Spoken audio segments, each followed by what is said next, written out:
Buenas tardes, soy el doctor Jesús Torres Espinosa. Continuamos con la clase de patología. En la última clase estuvimos revisando iniciamos a revisar todo lo correspondiente a lo que sería la cardiopatía isquémica, que como se los he venido diciendo durante las clases anteriores, esta cardiopatía isquémica tiene unos pasos más atrás, lo que serían la hipertensión, la diabetes y las dislipidemias. Más adelante pues revisaremos por sí mismos tanto diabetes como hipertensión, como un apartado de las patologías. Pero para el caso que nos atañe, esta cardiopatía isquémica va a evolucionar con el tiempo hacia lo que serían las anginas de pecho estable, luego la inestable y posteriormente se acaba convirtiendo en un infarto agudo al miocardio. Todo esto viene a ser prácticamente un fenómeno mecánico en el cual los vasos sanguíneos cardíacos se obstruyen por las placas ateroma, que al romperse generan coágulos, ¿sí? Que se pueden convertir en émbolos y viajar a distancia y provocarnos taponamientos de las arterias. Estos taponamientos de las arterias nos van a provocar isquemia. Esta isquemia, si se prolonga durante mucho tiempo, nos va a provocar necrosis. Y obviamente un tejido necrótico no es funcional, no está vivo, no nos sirve de nada.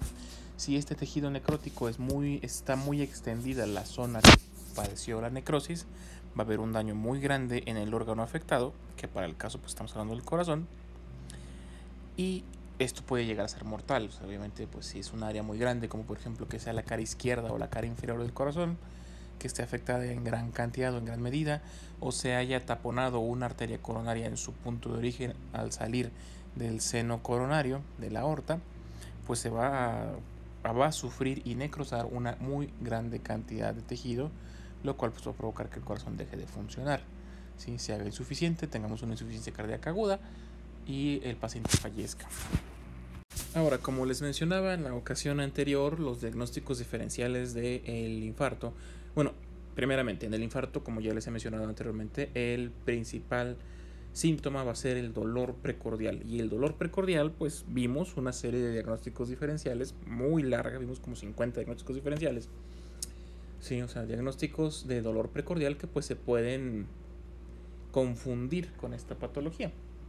Entonces, la herramienta o lo que tendremos que hacer con esa enorme lista de diagnósticos diferenciales es encontrar la forma pues de eliminar diagnósticos para poder llegar al más exacto. Para esto, afortunadamente, pues tenemos un estudio particularmente muy útil, que es el electrocardiograma. El electrocardiograma es básicamente un aparato que se va a enfocar en medir la actividad eléctrica del corazón, ¿sí? Esta actividad eléctrica pues se va a ver alterada si hay un asunto isquémico o si hay un asunto de necrosis.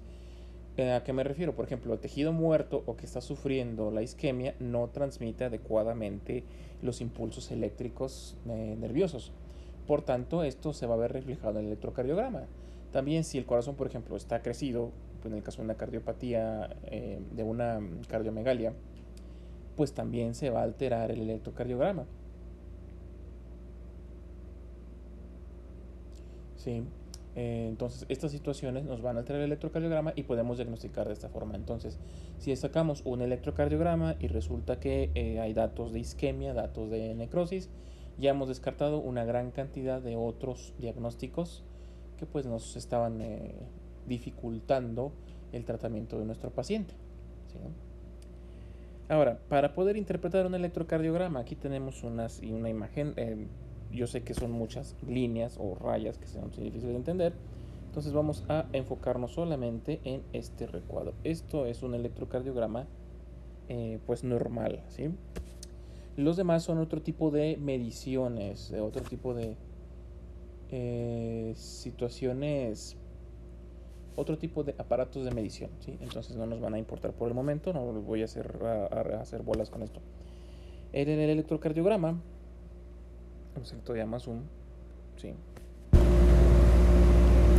Tenemos, este es un trazo, representa básicamente un ciclo cardíaco, ¿sí?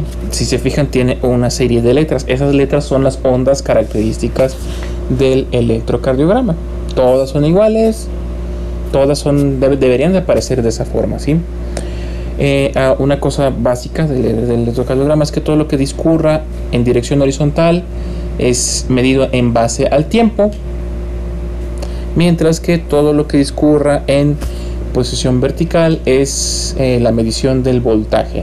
Eso quiere decir cuánta cantidad de milivoltios se están utilizando, ¿sí?, para llevar a cabo el movimiento, el impulso eléctrico, ¿sí? Ahora bien, tenemos aquí cuatro ondas: la P, la Q, la R, la S y la T. Cada una representa un fenómeno del ciclo cardíaco. El ciclo cardíaco pues se va a dividir en que, por ejemplo, tenemos la sístole auricular, la diástole ventricular, la sístole auricular y la diástole ventricular. ¿Sí? Son sístoles y diástoles de ambos. Y pues como están sincronizados, resulta que ambas aurículas se contraen al mismo tiempo, mientras que ambos ventrículos se contraen, ¿sí?, al mismo tiempo, hacia izquierdo y derecho, así como aurículas izquierda y derecha, ¿sí? Ahora bien, aquí vamos a ver esta situación de estos impulsos eléctricos. Primero tenemos esta onda, la onda P. La onda P lo que va a representar es la contracción o sístole de las aurículas, ¿sí? Se contrae las aurículas, eso significa la onda P. Luego tenemos el complejo QRS, aquí lo vamos a encerrar en amarillo. Este complejo QRS, las ondas Q, R y S, lo que representan es la sístole ventricular, ¿sí? Es el momento en el que se contraen los ventrículos. Y por último tenemos la onda T. Esta onda T representa la relajación o la diástole de los ventrículos, ¿sí? Ahora bien, si están siguiendo la conversación, están escuchando esto definitivamente, bueno, hay un espacio, el espacio que hay entre las P's. Aquí, por ejemplo, este espacio que hay entre las P's es el tiempo que tarda en el corazón en recuperarse, el periodo refractario de la estimulación, para prepararse para la siguiente contracción. Sí, ahora, si están siguiendo la conversación, nos falta un fenómeno que sería la diástole auricular. ¿En qué momento se relajan las aurículas? Pues eso sucede aquí durante el complejo QRS, nada más que como es un fenómeno que gasta menos o que genera menos milivoltaje que la sístole de los ventrículos, porque pues son más pequeñas tal vez las aurículas y porque pues la relajación no genera tanto milivoltaje, se disfraza, queda oculto en el complejo QRS. Entonces así suceden ya los cuatro fenómenos del ciclo cardíaco en cada complejo QRS. Por tanto, si vemos alteraciones en la onda P, probablemente estemos viendo alteraciones de la contracción de las aurículas. Si vemos alteraciones en el complejo QRS, está pasando algo con los ventrículos. Si vemos alteraciones con la onda T, estamos viendo problemas de relajación con los ventrículos, ¿sí? Hasta aquí pues todo debería estar claro. Es la forma más sencilla de explicar esto. Hay situaciones más complicadas. Si gustan investigar o leer un poco más, pueden buscar el manual de interpretación de electrocardiograma de Dubin Dale, ¿sí? Búsquenlo como PDF, leanlo, es muy sencillo de entender, es muy didáctico, tiene muchas imágenes. Entonces si tienen curiosidad, pues recomendaría que lo leyeran, ¿sí? Aquí abajo está escrito lo que les acabo de mencionar. La onda P representa la propagación de la despolarización auricular, o sea, la contracción de las aurículas. El complejo QRS, la sístole ventricular, o sea, la contracción de los ventrículos. Y la onda T, el final de la contracción ventricular, o sea, la relajación de los ventrículos, ¿sí? Ahora bien, en cuanto al ciclo cardíaco, hay algunas situaciones o fenómenos que hay que revisar. Primeramente, las aurículas van a tener una presión de 4 a 6 milímetros de mercurio durante la relajación, y esta se va a incrementar durante la sístole, de 7 a 8 milímetros de mercurio. 80% de la sangre que expulsan las aurículas va a caer directamente a los ventrículos por gravedad, por el simple hecho de que se abran las válvulas, y el restante 20% va a caer ahora sí por la contracción de las aurículas. Es por eso que las aurículas manejan estas presiones en milímetros de mercurio muy bajas, ¿sí? Estos van a estar, estas válvulas se van a abrir y a cerrar por la contracción de los músculos papilares. Luego, en cuanto a los ventrículos, primeramente lo que sucede en ellos al iniciarse la sístole ventricular, primero pues se va a elevar la presión del ventrículo, ¿sí? Esto va a ir desde 8 milímetros durante la relajación hasta 8 o 140 milímetros de mercurio, ¿sí? Esto es donde sacamos que, pues, por ejemplo, la presión arterial va a estar dada por la fuerza de contracción de los ventrículos, ¿sí? El 70% va a salir en el primer tercio de la sístole, mientras que el otro 30% sale entre el segundo y tercer tercio de la sístole. Posteriormente va a disminuir la presión ventricular y esto va a incrementar la presión de los grandes vasos, lo cual va a generar el cierre de las válvulas semilunares de arteria aorta y arteria pulmonar. Luego tenemos el mecanismo de Frank-Starling. Este mecanismo de Frank-Starling, entre más se vaya a extender el músculo cardíaco durante su llenado, más fuerza va a ejercer en contracción el ventrículo a la hora de expulsar la sangre, para expulsar obviamente la sangre hacia los grandes vasos. Esto pues es particularmente, bueno, tiene la situación de que está limitado, no va a ser así permanentemente. Puede llegar un punto en el que los ventrículos tengan tanta distensión o contengan tanta sangre que vayan a ser incapaces de expulsar la sangre de forma adecuada hacia el exterior, hacia las arterias y venas, tanto aorta como pulmonar.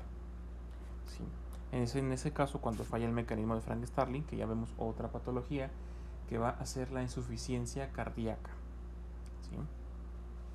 Ahora, la excitación rítmica del corazón, o por qué el corazón se contrae en esos órdenes y esas fibras musculares, pues empieza por el nódulo sinusal. Este nodo sinusal va a estar primeramente en la aurícula izquierda, por debajo de la desembocadura de la vena cava superior, ¿sí? Esto va a mandar varias bandas que son anteriores, laterales y posteriores, que van a inervar completamente a la aurícula. De este mismo también sale un haz, que es el haz de Bachmann, que va a inervar la aurícula izquierda, ¿sí? Esto va a comunicarse con el nodo auriculoventricular. Este nódulo auriculoventricular va a generar un retraso que permite que se contraigan primero las aurículas y después los ventrículos, en orden para poder hacer el llenado adecuado. De este nódulo auriculoventricular nace el haz de His, este que vemos aquí en morado. Este haz de His va a recorrer el tabique interventricular y va a emitir las fibras de Purkinje, que es lo que vemos aquí, ¿sí? Estas fibras de Purkinje van a estar formadas por dos tipos de nervios. Uno, los nervios parasimpáticos, y los nervios simpáticos.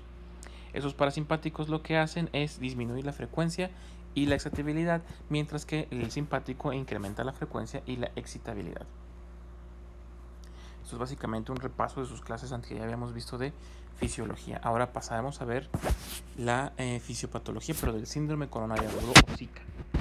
Este va a ser, primeramente tenemos que el músculo cardíaco va a depender de ácidos grasos y de metabolismo aeróbico. Utiliza grasa para funcionar, no literalmente, que eso lo voy a explicar más adelante. Esto es para cubrir sus necesidades energéticas, ¿sí?